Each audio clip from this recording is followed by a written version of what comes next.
What's up out there, everybody? In this video, I want to talk about how we are born into a war. And no matter what, everybody is going to be a soldier in the war, whether they realize it or not. Just by being born into this world alone, you are automatically born into a war. And that war is Satan's war against God. And you're going to have to be a soldier on either side of the war, whether knowingly or unknowingly. That's just how it's going to be. And the reason why that's the case is because in this world, you have to believe certain things. You have to say certain things. You have to do certain things. And a lot of times, a lot of those things that we do believe and say is lining up with either what God would want you to do, say, or believe, or what Satan would want you to do, say, or believe. I mean, this world that we live in, a lot of things, before you were born into this world, Satan already had his hand in a lot of things anyway. So a lot of things is already designed to go the way he wanted. And when you're born, the training starts instant. In your home, the home that you grew up in, the environment you grew up in, what you take in, what you are shaped to believe. You can't avoid being trained.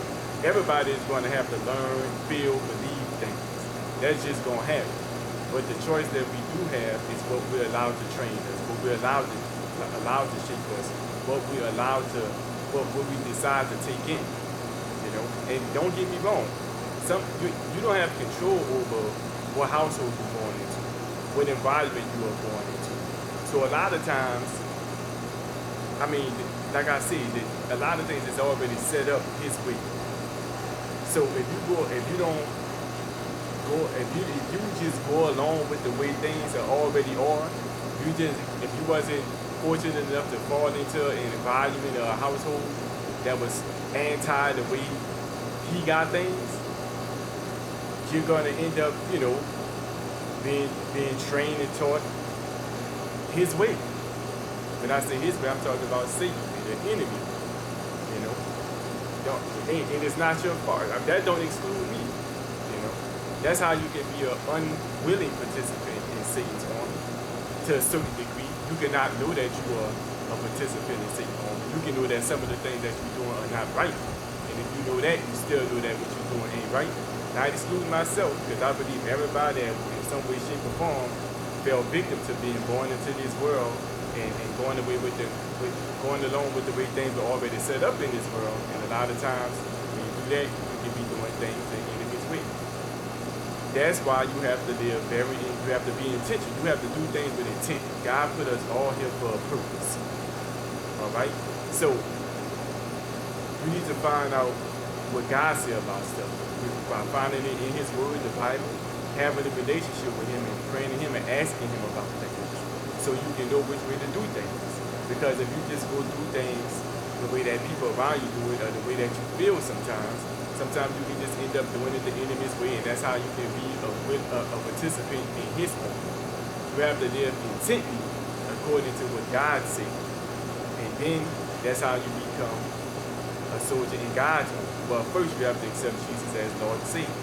That's the way to the Father. Get into his word, get a relationship with him, find out how he feels about things, what he says about things, respect him, his word as the ultimate authority and how things go, and start walking along with that. That's how you become a participant in God's home. I mean, outside of that, you're going to probably end up doing something that the enemy already have set up. And that's just how it is. Like I said, the training starts instantly, and everybody is automatically a soldier. The only choice that you have as far as training goes is what you're going to allow to train you. That's that. I mean, that's just a fact. You can't not believe something or feel something. You're going to automatically do that. That's just how it is. And another thing that you have, the main war is between Satan going against God, right? But you do have a lot of mini wars inside of the main war. You have wars pertaining to race, wars pertaining to gender, wars pertaining to class, rich or poor, just to name a few. You have many more. And those are necessary wars to be fought because some of those walls can trip people up from seeing the main wall. So those unnecessary battles. But here's the thing about those mini battles. Those miniature battles are those battles within the main battle. Sometimes people bottom out at that, especially with race and money and class and rich and poor. People bottom out at that. Everything is about money. That's the ultimate thing in like racism, which is very real. In 2000, racism is still very real, but that's not the ultimate war. That's not the bottom line of life. All right? Because okay, let's just do it like this.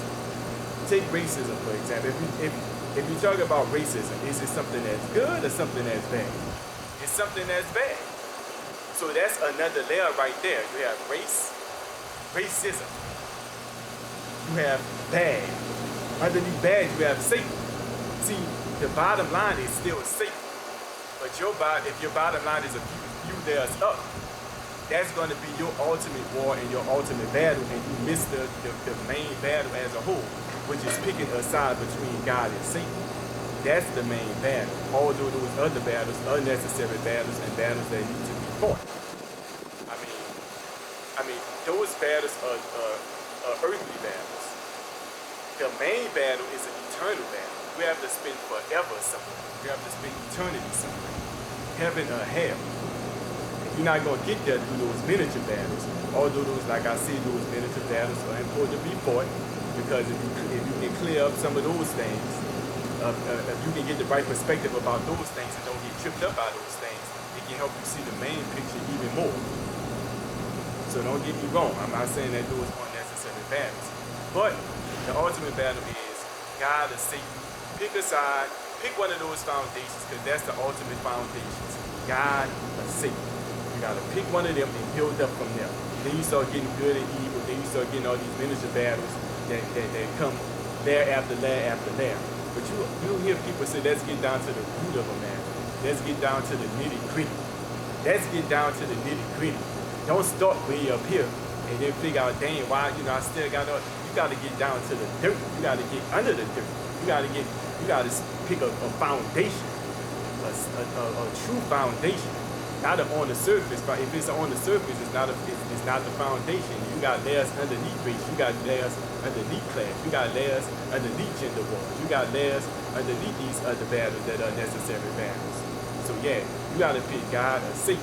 And whether you pick them or not, you still picking one, because you still have to do and act and believe certain things, and one of them is going to have to line up to one of them. And if you just go along with living this way and just go along with it, a lot of times you're going to end up doing, like I said, what Satan got set up, because he got his hand in a lot of things. You have to be intentional. Don't take, God put us all here for a reason. He wants us to come to him. He wants us to serve him and serve others his way, what his word said and what he said. I'll tell you like this. One thing that when you're doing that, I'm not telling you this is going to be the easiest thing in the world. Living for Satan not the easiest thing in the world, because you're going to get caught up. He's not going to look out for you. His stuff is designed to make you feel a certain way through how you feel, through certain experiences, through certain traditions and certain stuff that get taught to suit his agenda. He don't have a good plan for you. A lot of the stuff, he play on how you feel and your thoughts. He play on you psychologically. If he can make you feel good psychologically by doing something that's not beneficial to you, he gonna try to keep feeding that. See, a lot of times, that's why you have to enter what I like to call the righteous unknown. This is the righteous unknown right here.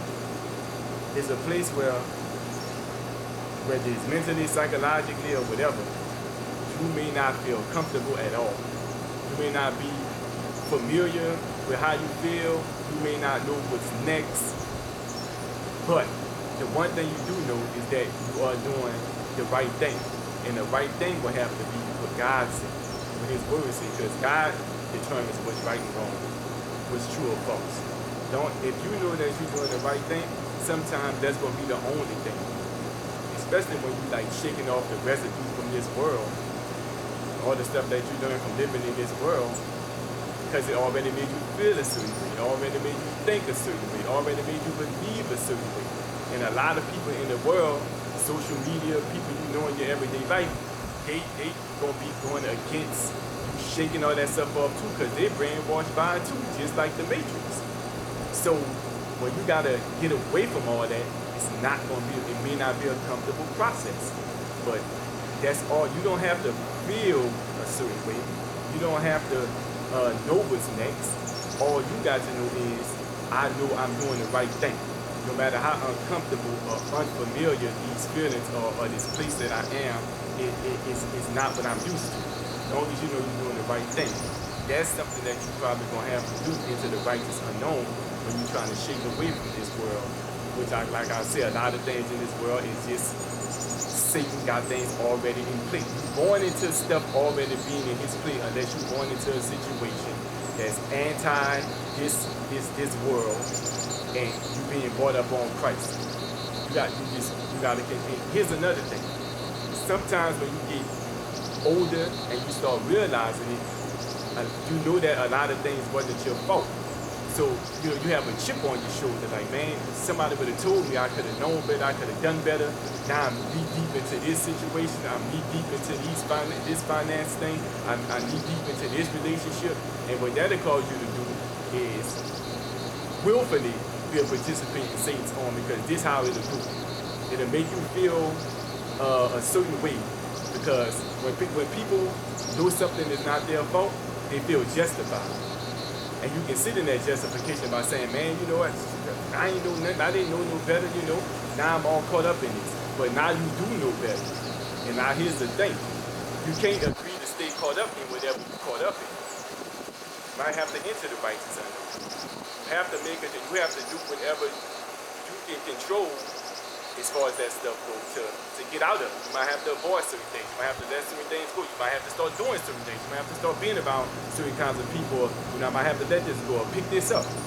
You got the decision to say, okay, now I'm going to start doing whatever I got to do to get away from this, the things of the enemy, and stop being a participant in Satan's army and start doing what I need to do to be a participant in God's army. And like I say, that starts with accepting Jesus as Lord and Savior first. You know, getting into this word and, you know, having a relationship with God.